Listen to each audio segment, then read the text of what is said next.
Pessoal, boa noite.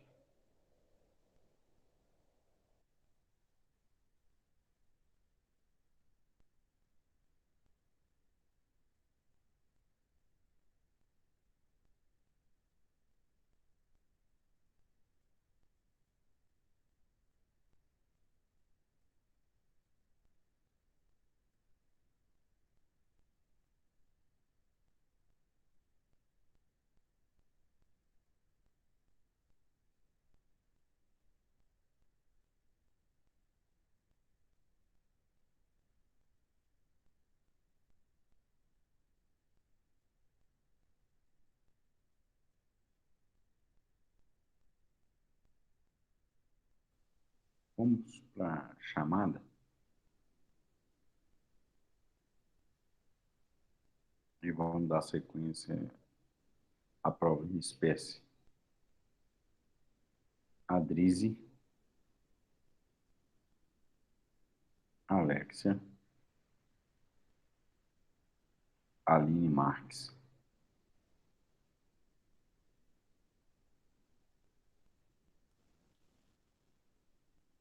Ana Paula,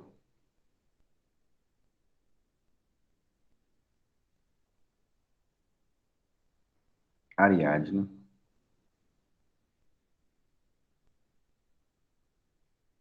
Carlos Daniel, Eric Félix, Ellen Soares,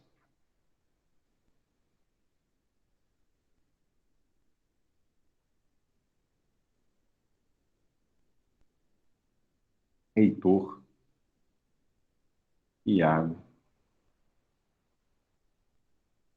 Isabela Lisboa, Jéssica Moura,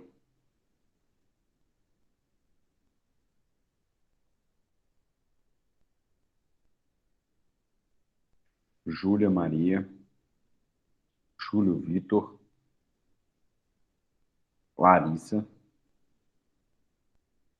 Lucas Almeida, Luísa Mendes, Marcelo Ortidoro, Marcelo Paulo, Marcilene, Mayra, Mirelle, Naya, Natan de Souza, Rafael Massardi, Sabrina do Amaral,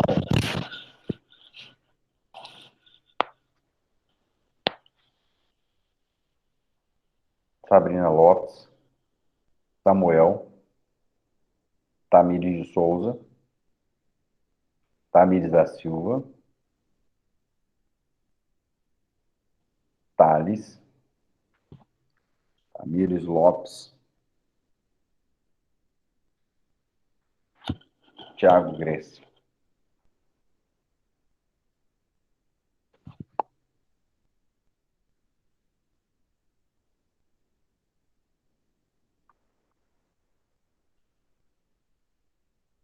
Alguém que eu tenha esquecido?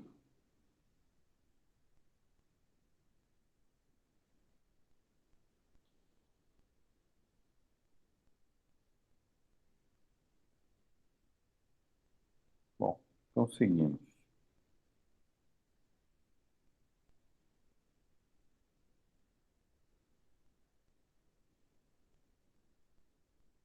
Veja qual ponto da matéria eu parei. O áudio está ruim?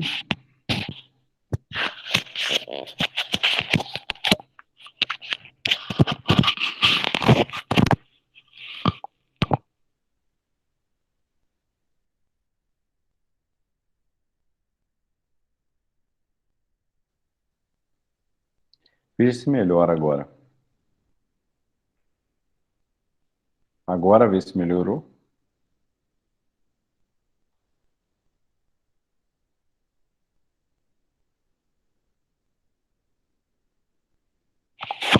Então vejam para mim qual ponto da matéria eu falei com vocês, no material, para explicar.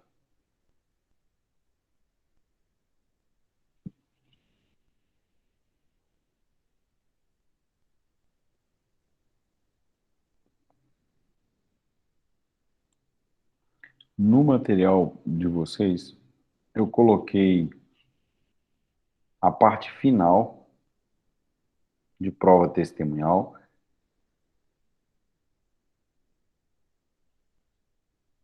Ele está com a nomenclatura de prova pericial, mas ele consta uma primeira parte com 4 ou 5 slides sobre partezinha final da prova testemunhal e a sequência e introdução da prova pericial. Confirme para mim se seria isso. Eu vou reproduzir aqui o material.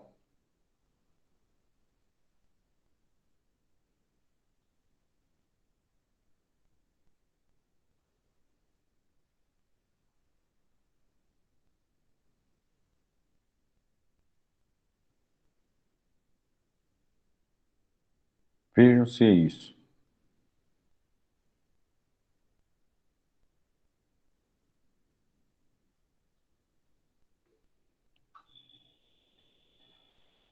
Então, olha só. Vamos passando o slide.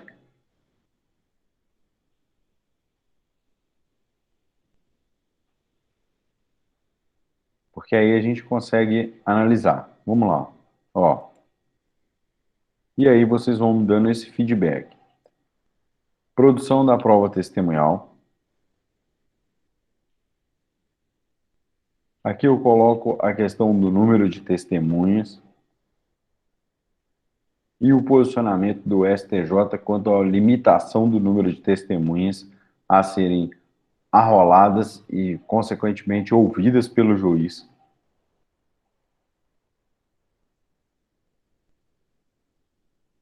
Aqui também a gente continua a falar sobre o número de testemunhas a serem ouvidas. E aqui eu já entro na perspectiva da prova pericial, que é a nossa aula de hoje, ok?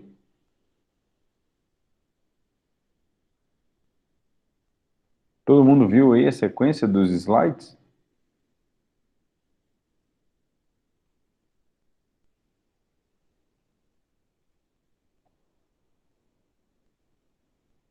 Isso mesmo, esse seria o ponto.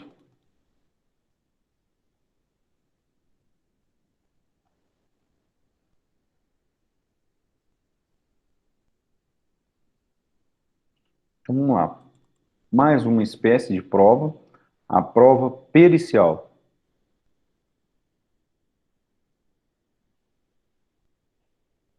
A gente começa falando da prova pericial pela perspectiva do objeto da prova. Então, você tem a referência do que é objeto da prova pericial. E o que seria a prova pericial? Quando a gente fala de prova pericial, a gente está falando de prova técnica, ok? Então, nós estamos falando... Rapaz, mas esse negócio hoje tá que tá. Tô achando que esse negócio não tá querendo muito. Rapidinho que eu vou mudar o microfone aqui, só um instante.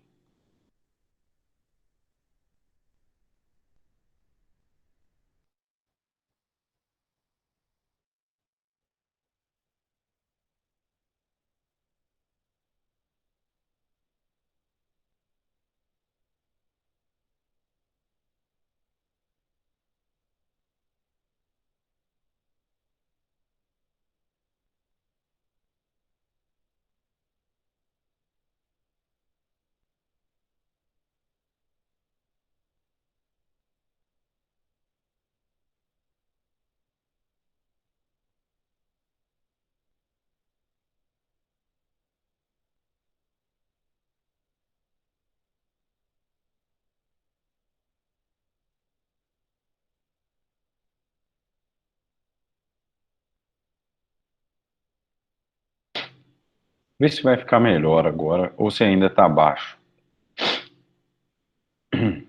Considerando também que a minha voz está baixa, né? Porque eu estou saindo de uma gripe. Então eu estou com a voz um pouco arrastada.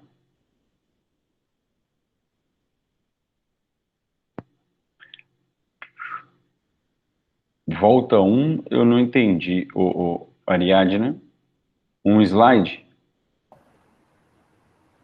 Deixa eu ver aí, porque a gente tinha parado e tinha feito exercício sobre aquela questão das perguntas das testemunhas, sabe? Se o juiz ele não aceitasse, né, você pedir o deferimento. Eu acho que a gente não tinha falado desse último da número de testemunhas, isso não. É por isso, exatamente.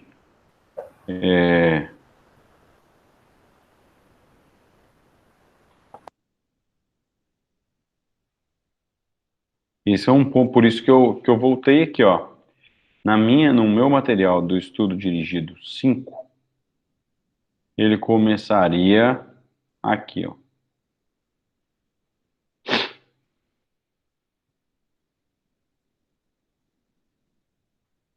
Dê uma olhada.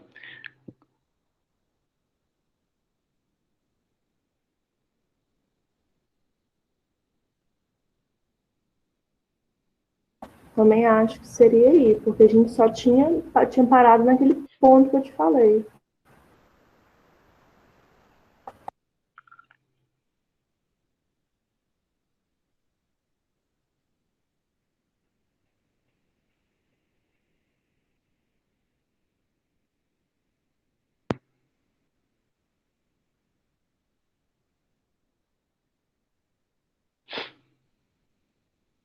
É, vejam aí, eu estou vendo que o Samuel também. Vejam aí.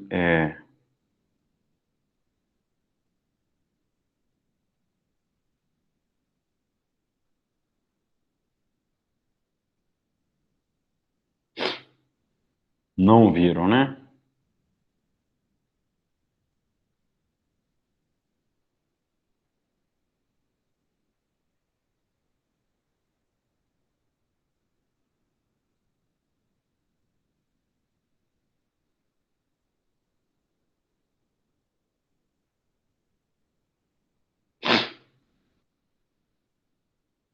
Então vamos lá.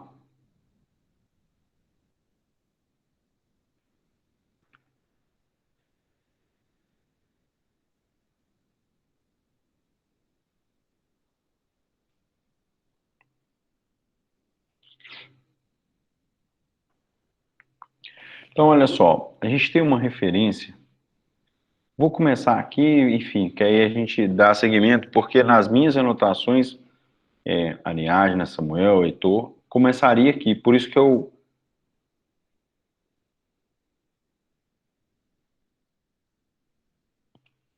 separei o material desse ponto, justamente porque, para mim,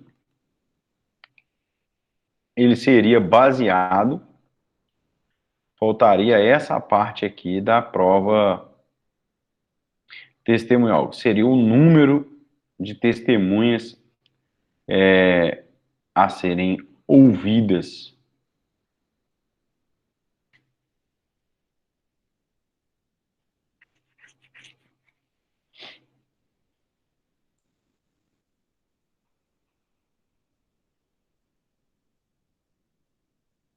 A gente falou dos direitos e deveres das testemunhas, quem poderia ser, e ficou falando também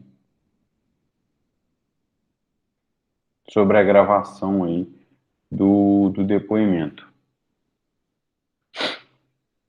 Bom, então vamos lá, a gente vai dar seguimento. Nós temos uma possibilidade da oitiva de testemunhas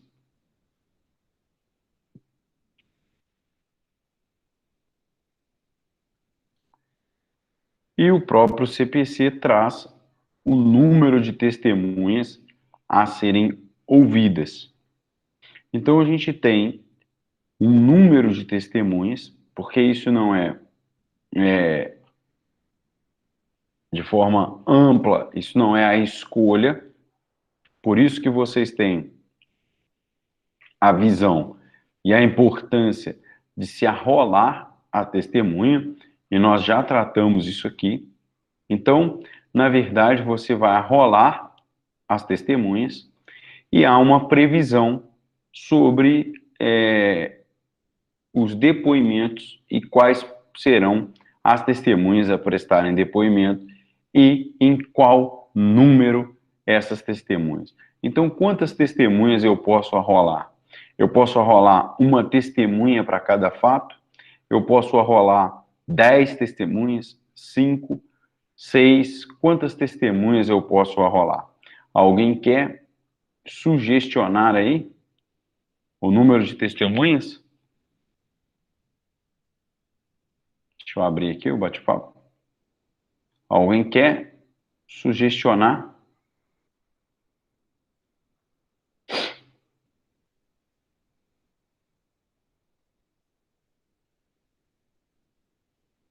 Alguém?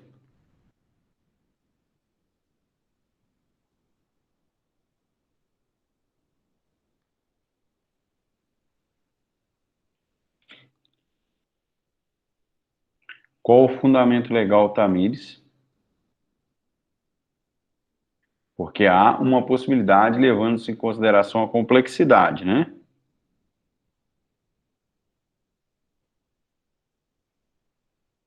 Qual que é o, o artigo?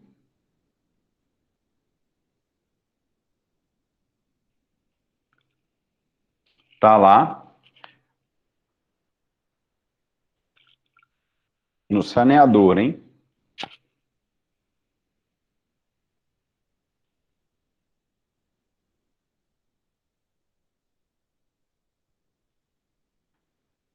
Vamos dar uma olhada no 357, parágrafo 6º.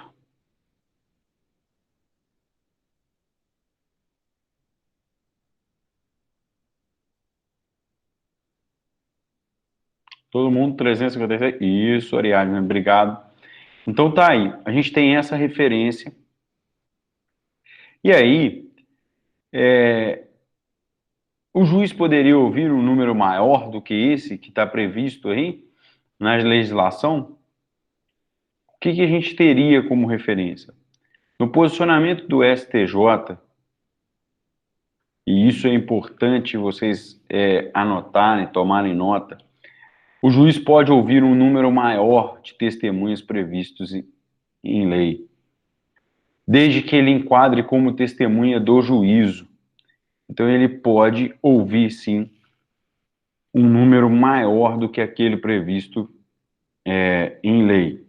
E aí, isso vai se tornar um limitador, mas pode o juiz, em casos específicos, segundo o posicionamento do STJ, de relatoria do ministro Nancy Andrighi, que o juiz pode, sim, ouvir aí um número maior de testemunhas, ok? E aí, eu trago para vocês aqui a reprodução da doutrina, em que diz exatamente isso, de que o juiz, você pode ter um número superior, e o juiz poderá limitar o número de testemunha, levando em conta a complexidade da causa e dos fatos individualmente considerados. E aí, dizendo, olha, esse limitador, entendam, o STJ diz que ele pode ouvir mais. Por outro lado, o parágrafo 7º do 357 diz que ele pode reduzir. E esse limitador seria um cerceamento do direito de defesa, tá? Ao meu ver, não seria, porque essa redução, esse indeferimento, ele pode ser feito e fundamentado, e aí você pode discutir isso. Então, esse é um número de testemunha para a parte, tá ok? Não total.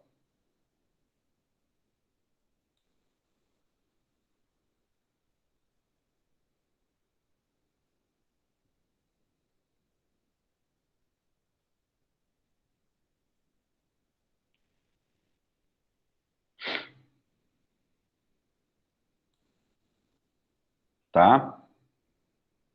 E esse era um ponto que eu gostaria muito de mencionar isso com vocês, para que vocês relacionassem o 357, tá, com a análise que a gente faz da produção da prova testemunhal, principalmente lá na partezinha do 459, tá? E por fim, eu quero mencionar o artigo 463, que é a certidão que se emite para a testemunha quando ela presta depoimento em juízo, em que ela está prestando um serviço público.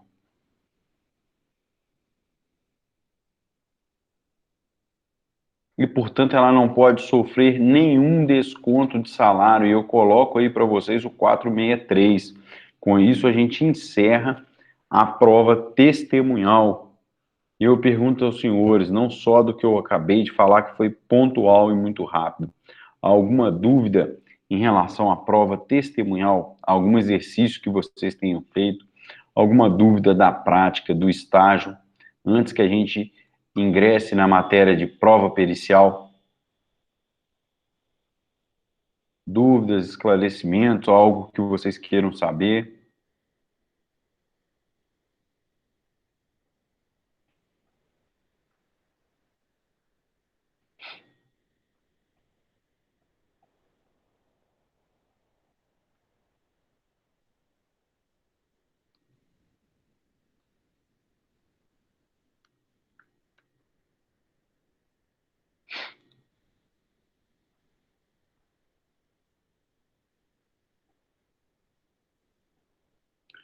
Aliás, quando você diz no valor do depoimento,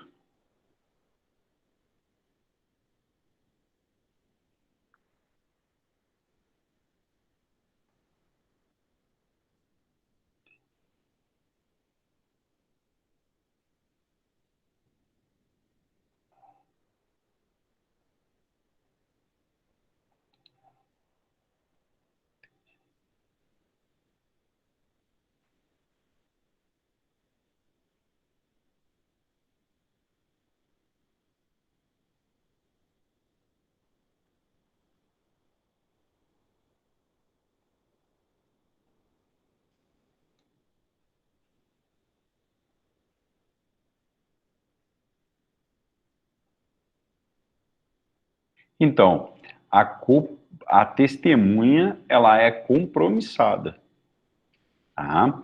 Ela não pode mentir sob pena de tipificar como crime de falso testemunho. Quando a gente fala da testemunha não compromissada, é porque ela vem com o status de informante.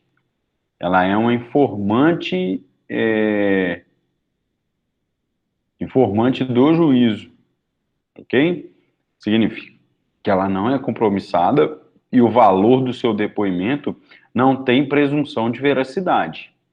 Quem define isso é o juiz, se ele acata ou não a contradita. Então, é ele que tem que decidir se houve uma contradita, se ele vai acatar ou não a contradita.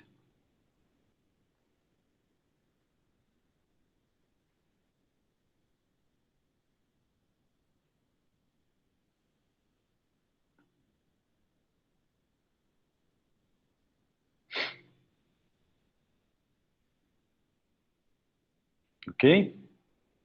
Mais alguém? Alguma dúvida, senhores?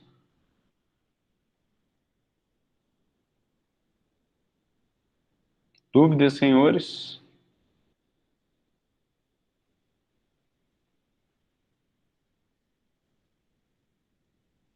Mais ninguém com dúvida?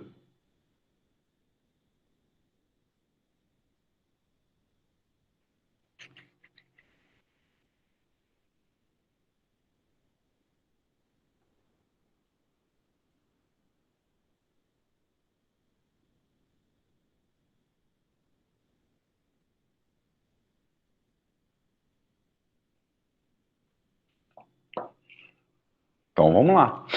Então vamos para a prova pericial. Já havia feito a introdução. O importante da prova pericial, quando eu falo de prova pericial, todo mundo que está prestando atenção na aula vem na mente que nós estamos falando de uma prova que foi produzida através de um conhecimento técnico científico sobre algo.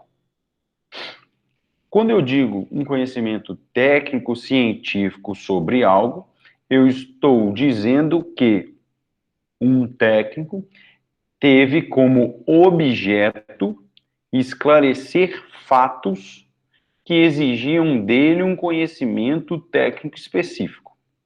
Significa, então, que um conhecimento técnico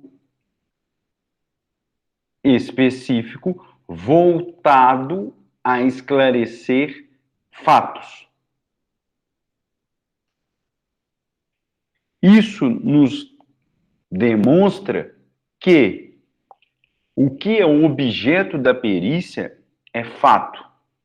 E esse fato, para ser esclarecido para o juízo, ele depende de conhecimento técnico científico. Ok? Então, se eu puder, eu coloco aqui para vocês que o objetivo da perícia é esclarecer fatos. E qualquer fato? Não. Aquele fato que existe para o seu esclarecimento e para a compreensão, desculpe, que para a compreensão do juízo, ele precisa do quê? De ser esclarecido de forma técnica.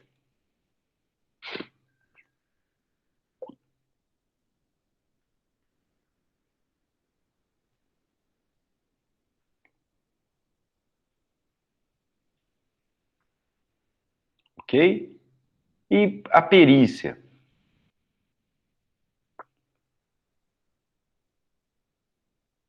A perícia, então, ela vai ser feita sempre por um profissional, né, que vai atuar como auxiliar da justiça, porque ele é nomeado pelo juiz, então ele vai auxiliar a justiça e ele tem que demonstrar o quê? Ser um expert naquela área. Ele tem que se demonstrar ter conhecimento técnico científico apurado e, portanto, ele passa agora a ser o quê? Denominado perito. Ok? Então vamos lá, a análise do 464. A prova da perícia consiste em exame, vistoria e avaliação. Ok? Então, esse aqui é o objeto da perícia. E aqui nós precisamos diferenciar o que é um exame, o que é uma vistoria e o que é uma avaliação. Alguém quer manifestar o que diferencia exame e vistoria? O que diferencia exame e vistoria, senhores?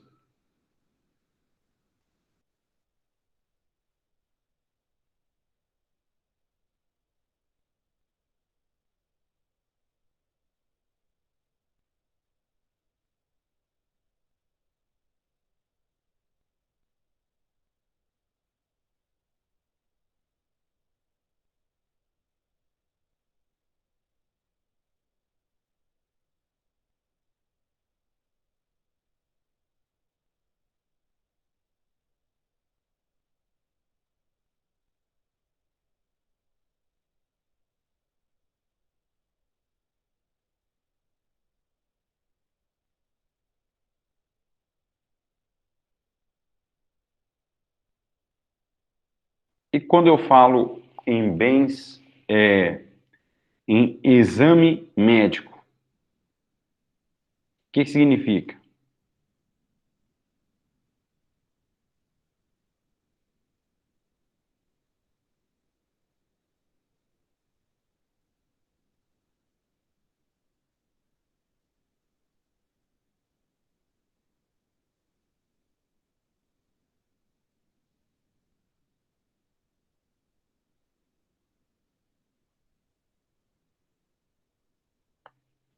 Então, na verdade, quando você pega esses conceitos, exame, bens móveis, vistoria, bens imóveis, muita atenção que, na verdade, a perspectiva é que a atividade do perito, ela recai sobre bens móveis e bens imóveis. Quando eu digo que eu dependo de um laudo, é o resultado, tá? O Heitor, pessoas, tá. Agora eu vi um conectivo I. Pessoas e semoventes, tá? Eu passei o olho rápido e li. Exame de DNA de semoventes entre, eu já ia falar, ó. Bom, mas enfim, não, tranquilo. E o laudo, aí é interessante que vocês tenham a percepção de que o laudo, ele é a materialização, então o laudo é a materialização desse exame. Então, quando eu digo, olha, uma vistoria tem laudo? Tem. Um exame tem laudo? Tem. Uma avaliação tem laudo? Tem. Então, quando eu digo vistoria, exame, avaliação, o laudo é a materialização desse ponto, ok? Então, fica aqui essa observação. Por outro lado, também existem limitações lógicas quanto à realização de perícia. Perícia grafotécnica. Todo mundo já ouviu falar na perícia grafotécnica?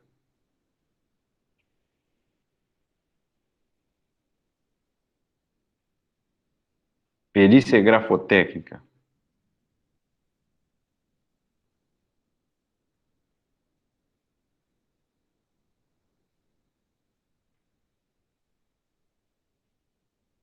Perícia grafotécnica está ligada, pessoal, à assinatura.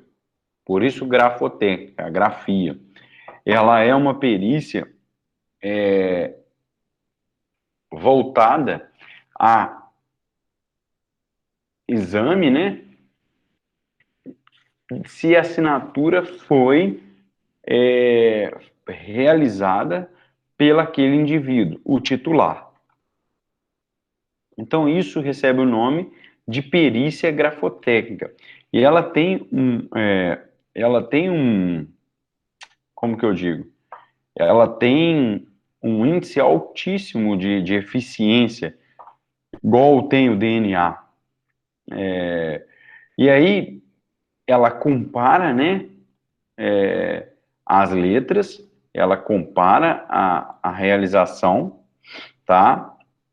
E aí ela pode ser utilizada. Então é importante que você vá até lá e peça uma perícia grafotécnica na assinatura do João. Mas existem limitações.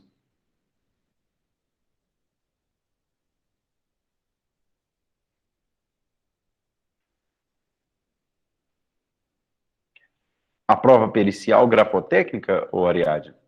A Ariadne faz uma menção provando que a parte trabalhou porque ela assinava o cartão de ponto, é isso?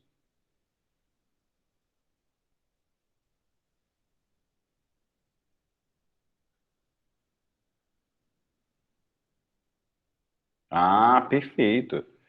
Eu tive um caso de perícia grafotécnica em que isso foi a única prova que tinha. A perícia grafotécnica foi no sentido de que intimou a pessoa a manifestar se aquele documento assinado, aquela assinatura no documento era dela. Olha que interessante, isso encaixa perfeitamente na nossa aula, esse caso é interessantíssimo.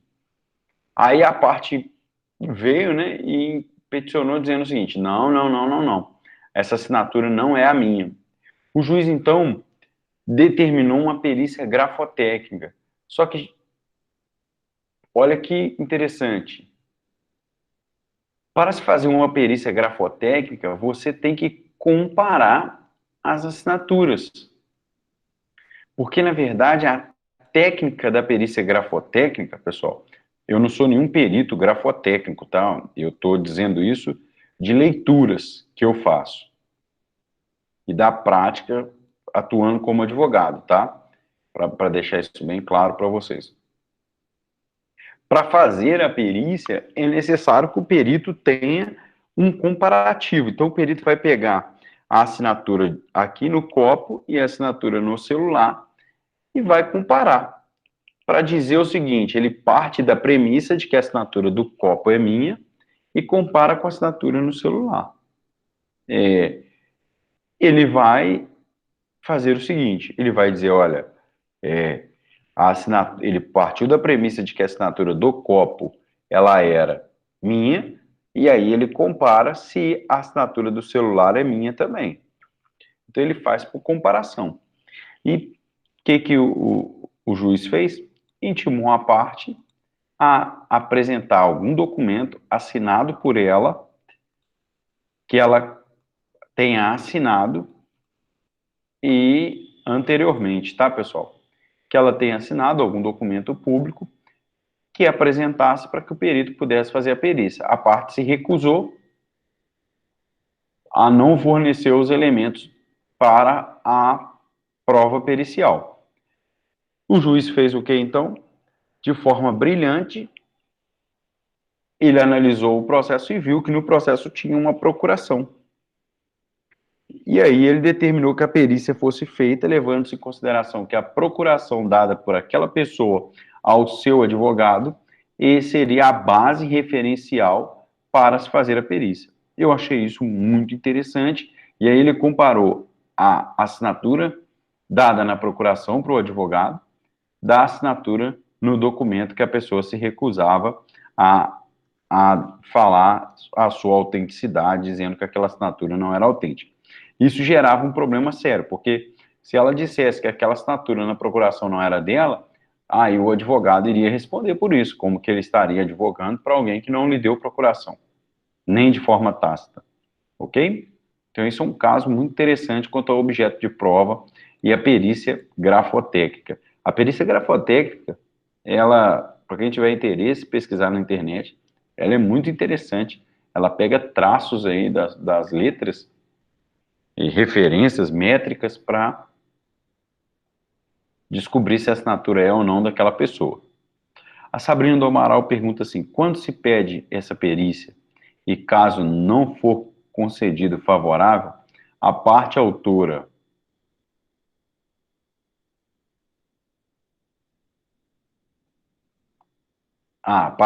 pagará as custas. Os custos da perícia será baseado em quem for sucumbente no objeto da perícia. Quem perde, quem paga. Tá?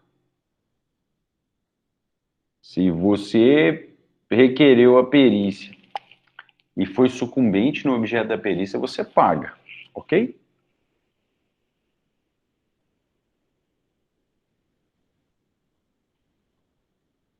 Tá? Aí, voltando aqui, Sabrina, aliás, eu já vi um caso em que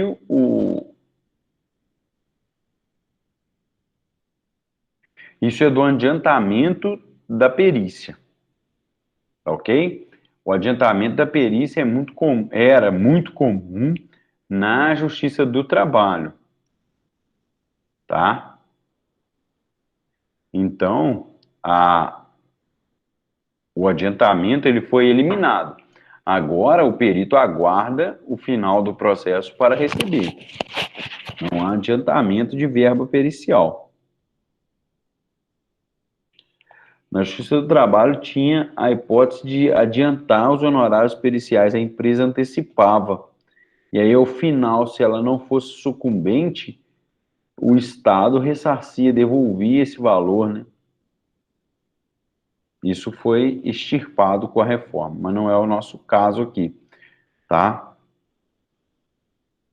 Eu já vi um caso, e aí eu falo aqui do parágrafo primeiro do 464.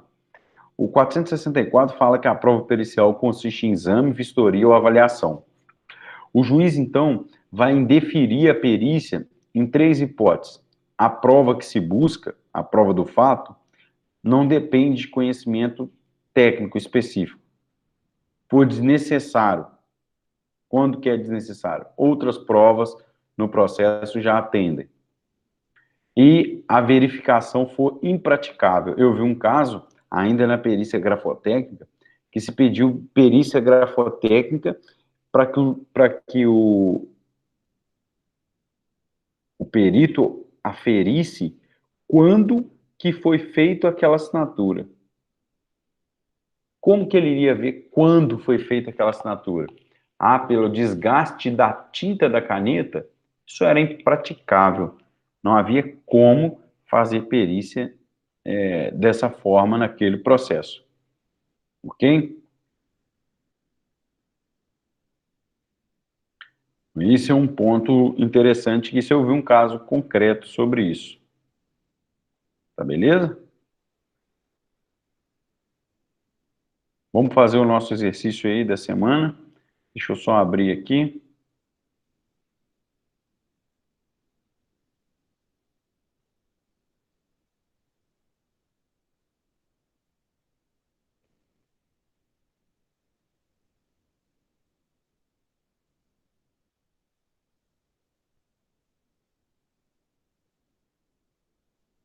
Aí a gente já fala do procedimento.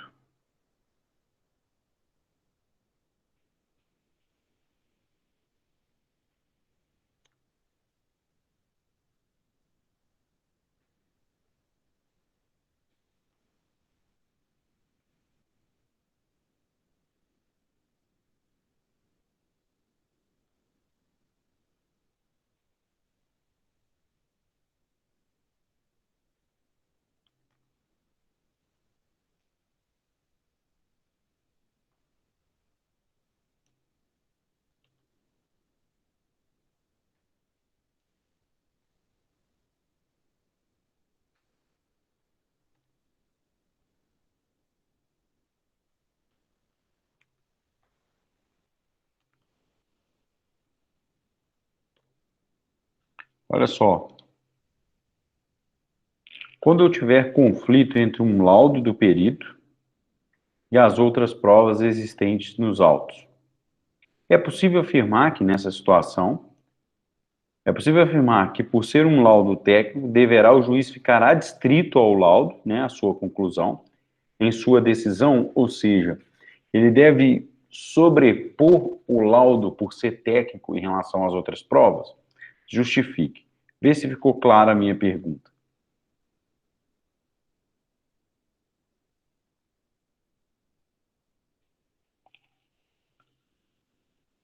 Me dê um feedback se a pergunta ficou clara, pessoal.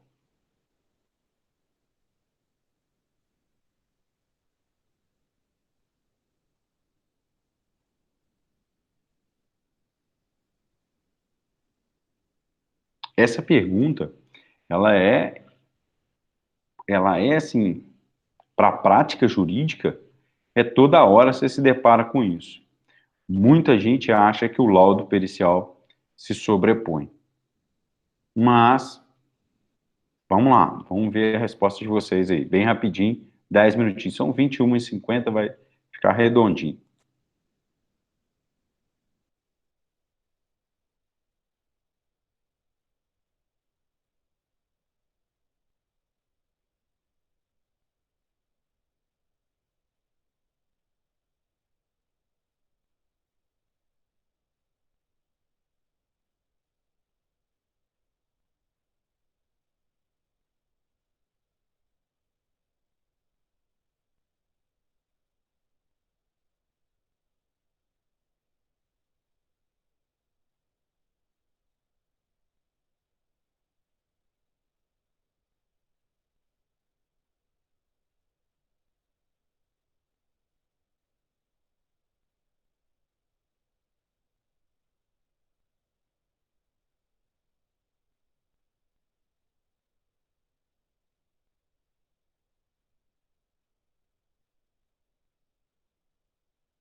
Podemos, pessoal?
Então vamos lá.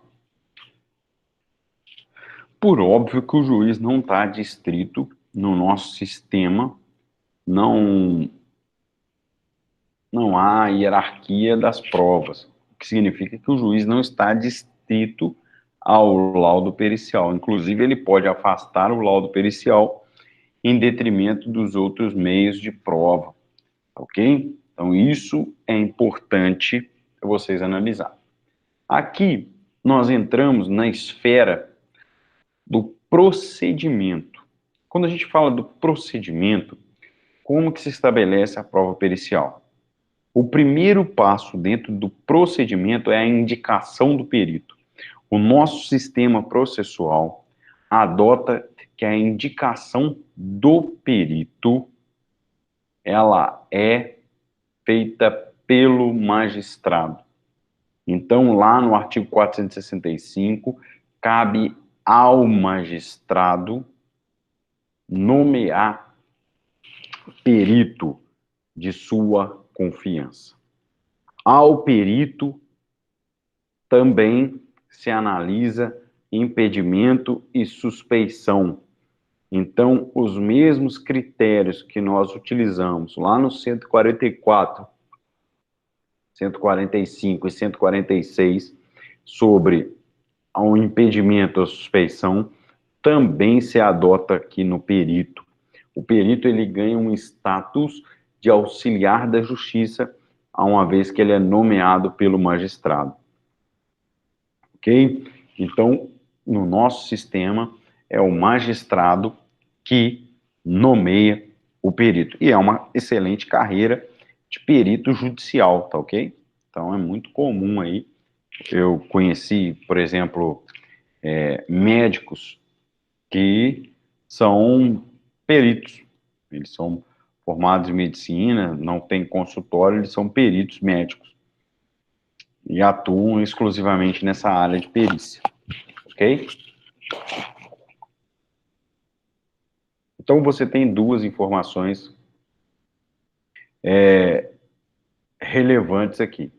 O juiz nomeará o perito, é a nomeação do juiz, e aí ele comporta os mesmos critérios de impedimento e suspeição já estudados por nós.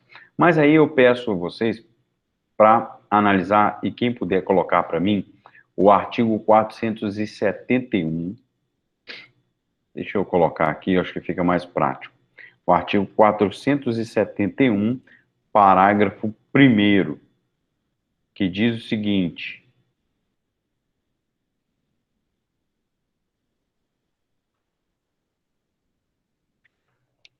com o que eu acabei de falar, existe algum conflito?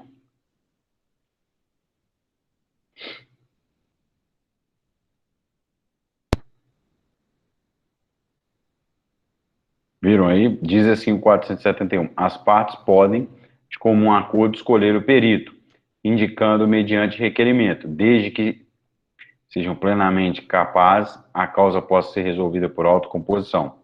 As partes, ao escolher o perito, já devem indicar os respectivos assistentes técnicos para acompanhar a realização da perícia, que se realizará em data e local previamente anunciados. E aí, pessoal?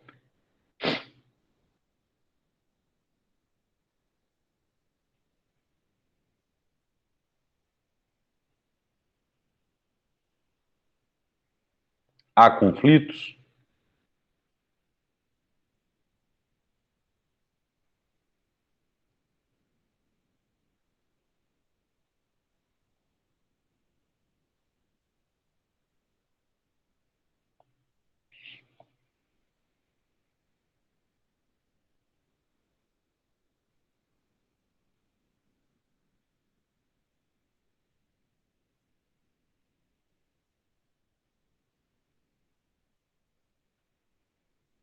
Não, não, Heitor, porque o perito é um só. Cuidado para não confundir o assistente técnico, é aquele que é nomeado pelas partes para acompanhar o perito, que aí é de confiança da parte.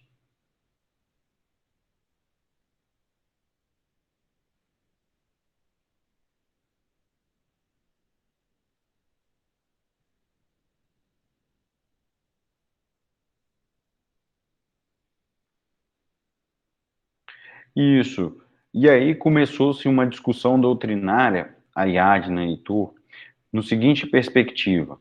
Ora, pela leitura, pelo aspecto literal do 471, parágrafo 1º, é uma escolha de ambas a ser imposta ao juiz, ou seja, as partes escolheram aquele perito e aquele perito irá fazer a perícia, e isso é uma imposição ao juiz. Mas nós seguimos uma regra no nosso processo civil, uma regra de sempre, que diz que o perito é alguém de confiança do juiz. E como que você impõe um perito escolhido pelas partes ao juiz?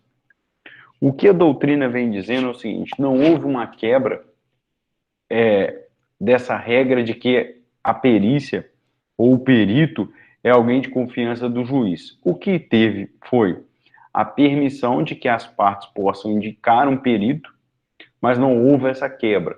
E aí, o Daniel Assunção vem dizendo pela natureza beligerante dos processos no país, essa possibilidade trazida pelo 471, parágrafo 1º, não seria algo a romper a regra de que o perito é de confiança do juízo e, portanto,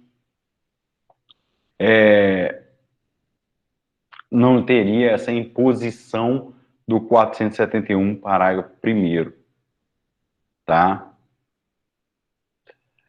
E aí não teria o status aí, essa perícia consensual. Porque a regra basilar do processo é de que o perito foi nomeado por alguém de confiança do juízo e não das partes. As partes, e aí eu já respondo o Heitor, as partes nomeiam assistente técnico, que vai assistir à audiência. Ó, perdão, que vai assistir a perícia, porque a perícia ela é do juízo, feita por profissional do juízo, entendeu? Seria essa a justificativa. Isso, a parte tem o direito de contratar um assistente técnico de sua confiança para acompanhar. Exatamente. Nós vamos ver essas hipóteses daqui em diante.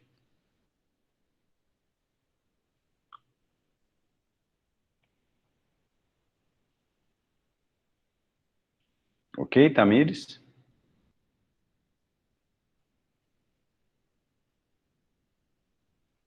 E aí, uma vez nomeado perito, as partes têm 15 dias para arguir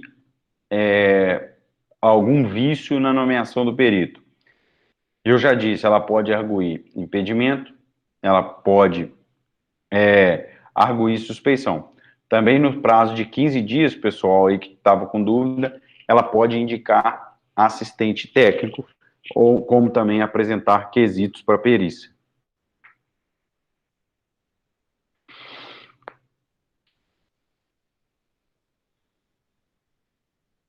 Ok? Então, o perito foi nomeado. Então, vamos lá para a gente fazer um feedback do procedimento. O perito foi nomeado.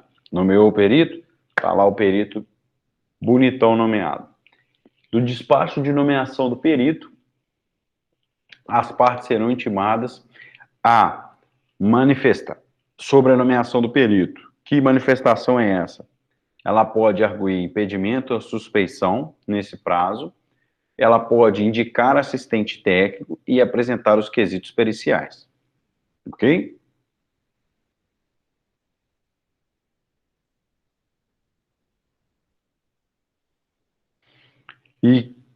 E aí surge uma discussão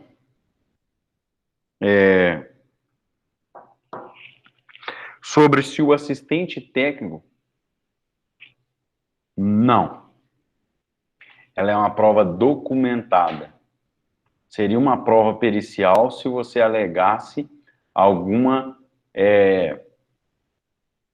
rasura na ata notarial. Olha que interessante, que exercício bacana para fixação de conteúdo. Se eu desse para você um exercício em que uma ata notarial utilizada como prova em espécie, que ela ganhou esse status, né, de prova em espécie, a parte contrária na ação alegou que a ata notarial estava fraudada, estava rasurada. Aí você pede uma prova pericial para fazer um exame no conteúdo da ata notarial e na sua lisura. Entendeu, Tamires?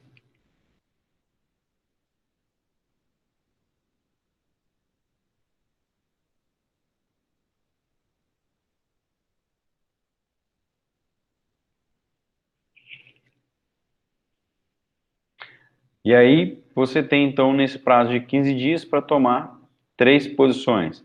Arguir eventual impedimento ou suspeição, indicar assistente técnico e apresentar quesitos. E aí, em 5 dias após, o perito, então, vai apresentar a sua proposta de honorários, que até a Sabrina do Amaral perguntou aí mais cedo. Ele vai apresentar quanto ele vai cobrar para fazer essa perícia. E aí, após ele apresentar essa proposta de honorário, o juiz, então, ouvirá as partes em 5 dias para que se manifeste se concordam ou não com o valor dos honorários periciais.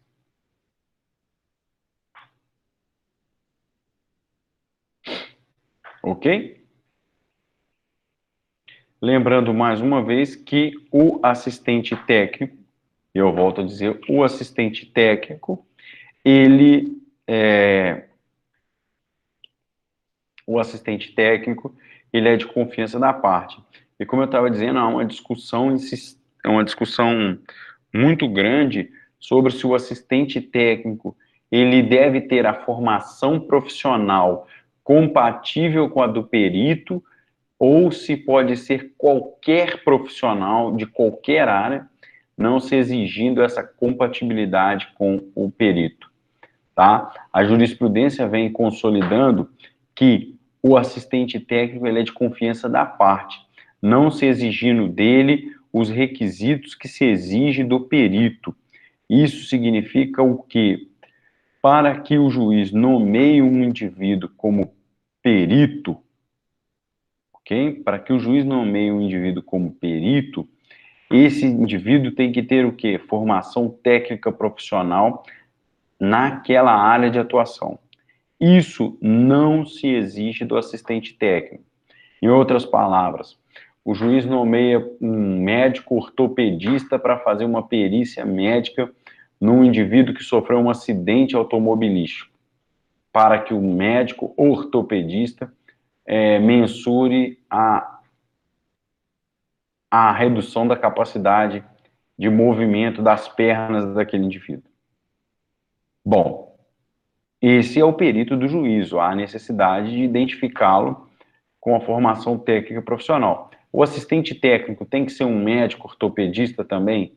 Senão o juiz irá indeferir? Não, porque o assistente técnico, ele é de confiança da parte. Ele pode ser um fisioterapeuta, um farmacêutico, não há nenhum problema quanto a isso. Por mais estranho que pareça, Ele pode ser um clínico geral, ele pode ser um médico especialista em vírus ou em protozoários, não sei, mas não há necessidade de ser um médico ortopedista para ser assistente técnico, porque, na verdade, ele é alguém de confiança da parte e ele pode emitir os seus laudos também. Ficou claro isso, senhores?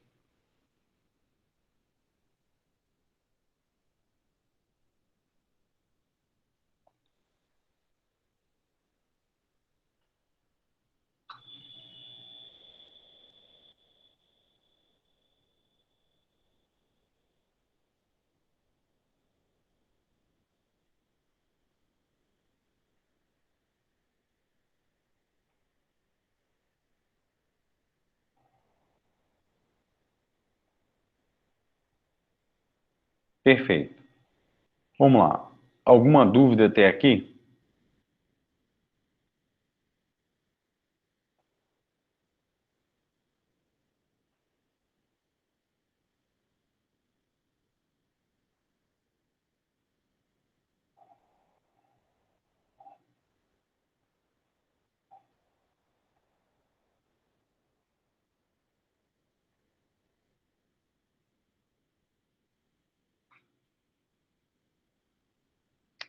Só colocar uma parte da doutrina, acho que foi a Tamires, né, Tamires?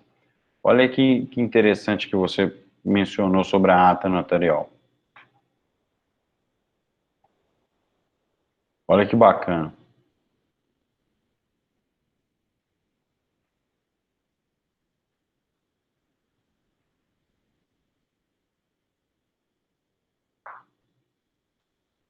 Existem,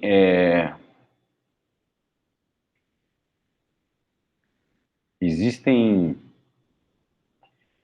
exame médico legal e existem aqui instituto, né, médico legal, que fazem a perícia por expedição de ofício do Poder Judiciário.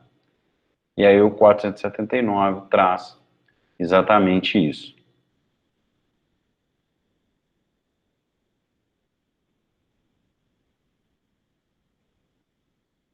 E aí depois nós analisaremos dentro ainda do procedimento os atos preparatórios.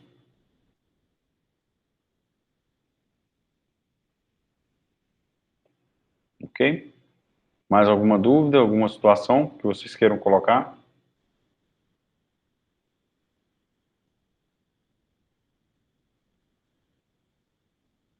Vamos lá, vou fazer a segunda chamada.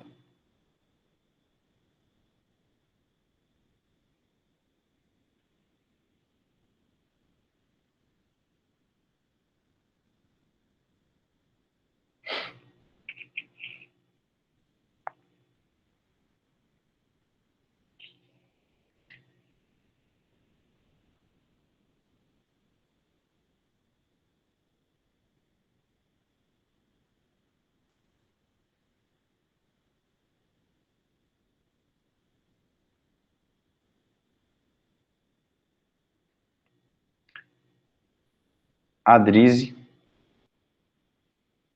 Alexia, Aline, Ana Paula, Ariadna, Carlos, Eric Félix, Gabriel, Ellen, Heitor, Iago, Isabela Lisboa, Jéssica,